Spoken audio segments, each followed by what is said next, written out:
Oi pessoal, bem-vindos a mais um vídeo especial aqui do canal. E no vídeo de hoje, na verdade, um pouquinho diferente quanto à questão de mercado, né? Porque nesse vídeo eu quero falar do enorme, do brutal desrespeito que a Warner faz com um dos realizadores mais bem-sucedidos e um antigo parceiro da empresa, que é o Clint Eastwood.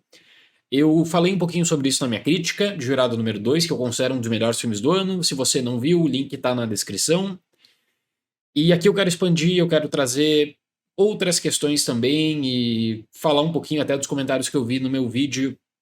Claro, as pessoas ficam curiosas, né, para tentar achar uma pergunta do tipo, por que que a Warner...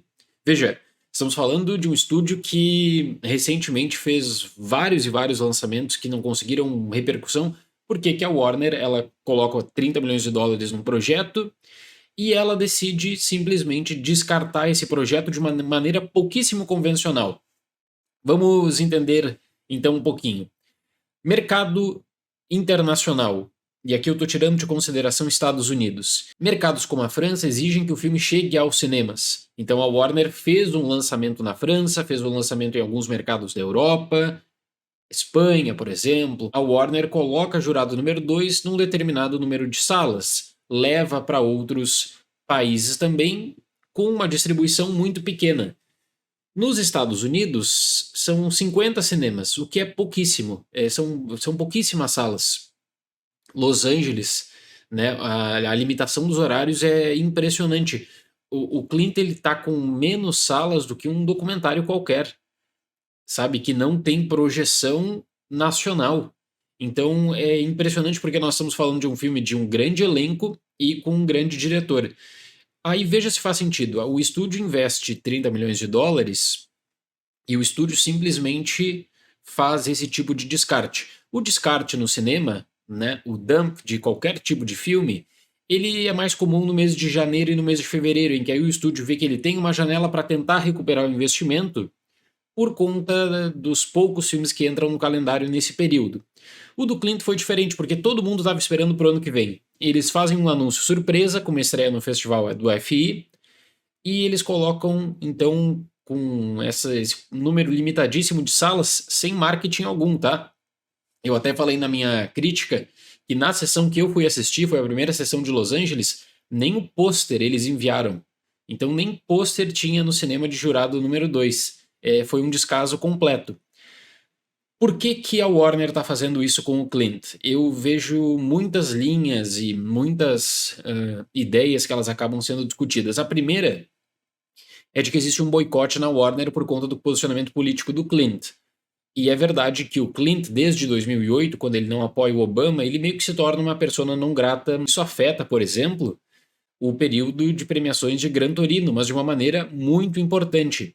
Quando o Clint ele apoia o Romney em 2012, na eleição presidencial, aí sim que ele estava ali fechando, eu acho que as portas das premiações, né? Até pelo posicionamento político de Hollywood. Mas assim, não existiu um boicote no que diz respeito à produção, porque o Clint continuou fazendo seus filmes. O Clint ele nunca escondeu o seu posicionamento político também, né? E ele continuou fazendo, continuou rendendo bons resultados para a Warner. Você vai ter sucessos de bilheteria, como o Sniper Americano, para colocar nessa lista. Isso tudo tem que entrar no contexto. Então falar que a Warner de uma hora para outra decidiu boicotar o Clint, eu acho que não é o melhor caminho.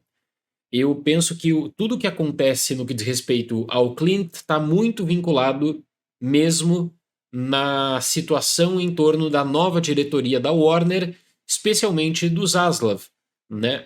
Cry Macho de 2021, com todos os problemas da pandemia, teve um lançamento bem fraco. E eu sempre disse no canal, lançamento de 2020-21 coloca um asterisco ainda mais quando o serviço de streaming oferece simultaneamente o filme, né, nos Estados Unidos, no caso da antiga HBO Max. E mesmo assim existia aquela coisa, poxa, Cry Macho não teve uma boa bilheteria e seria o último filme do Clint como ator. Poderia ser por isso? Poderia ser por conta do resultado negativo de Cry Macho? Olha, se fosse, eles não teriam bancado o Jurado número 2 um orçamento que é um orçamento de 30 milhões de dólares. Existe, eu acho que por parte da diretoria da divisão de filmes da Warner, uma gratidão ao Clint que ela não é, na minha leitura, ela não é partilhada por quem está no topo da Warner Bros. Discovery, como o Zaslav e alguns outros executivos. Então eles pensam num filme para entrar como adição de catálogo do Max. O que, assim, pode acontecer, obviamente, mas você não dá para um dos realizadores mais icônicos do seu estúdio uma janela mínima nos cinemas de uma semana de lançamento nos cinemas. E você colocar esse filme uma semana no lançamento e dar um mercado internacional, o que você tem a perder com isso? Faltou vontade, né? Eles não colocaram esse circuito para o Clint, não garantiram absolutamente nada, e todo mundo está se perguntando o que a Warner está fazendo? O que a Warner, que está perdendo dinheiro com várias outras produções, está fazendo com um filme que ele vem sendo bem recebido desde a estreia do Festival do FI? A Warner não iria nem fazer campanha para jurado número 2, uma posição que acabou sendo revertida graças à estreia, que ela acaba sendo bem importante, de reações positivas. Então, por exemplo, a Warner acabou marcando, agora nos últimos dias, uma sessão no Sindicato dos Roteiristas. Deixa eu colocar para vocês aqui numa sexta-feira, que é uma data muito boa, geralmente as sessões nos sindicatos na sexta, sábado e domingo são as mais disputadas. Então vai ter sessão do Sindicato dos Roteiristas, vai ter sessão para o SEG. Eles não iriam fazer isso e eles meio que eles estão revisando por conta da repercussão inicial que ela é positiva. Quer dizer que o Clint vai entrar na temporada de prêmios, algo desse tipo? Não, mas assim, ó, qualquer filme de qualquer estúdio, pelo menos ele é enviado para consideração e eles não iriam nem fazer isso com o jurado número 2. Seria o cúmulo do desrespeito. Parece que precisa existir uma pressão externa para fazer o trabalho básico de um filme.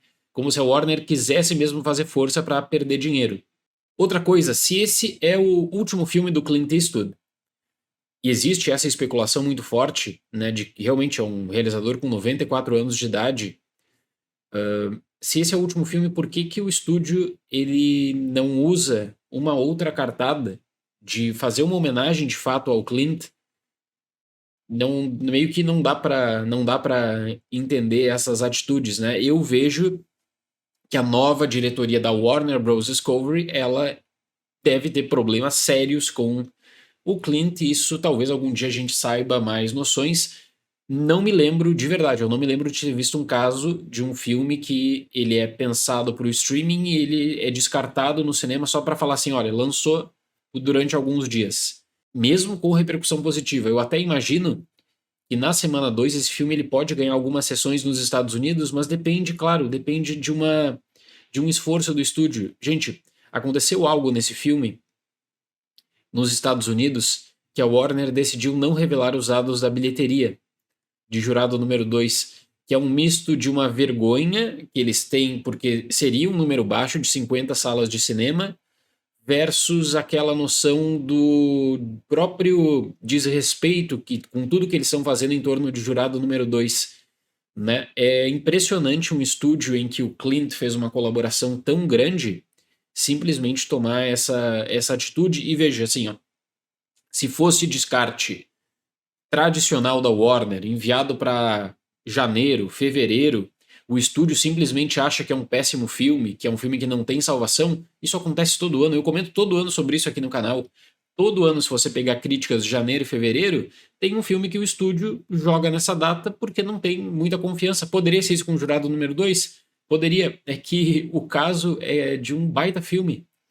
Então, por mais que você tente achar qualquer lógica de que é uma produção pensada para o Max, de que é uma produção que ela estava sendo desenvolvida para streaming, não garantir nos Estados Unidos uma janela sabendo que essa janela seria feita no mercado internacional beira o absurdo.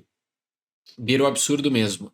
Se eles fizeram com o Crymash, que seria um projeto de menor visibilidade num período complicado da pandemia, por que não fazer com o Jurado número 2 e você não dá chance de, se for o filme final do Clint, do próprio espectador, ver no cinema? Então, eu lamento muito esse posicionamento da Warner.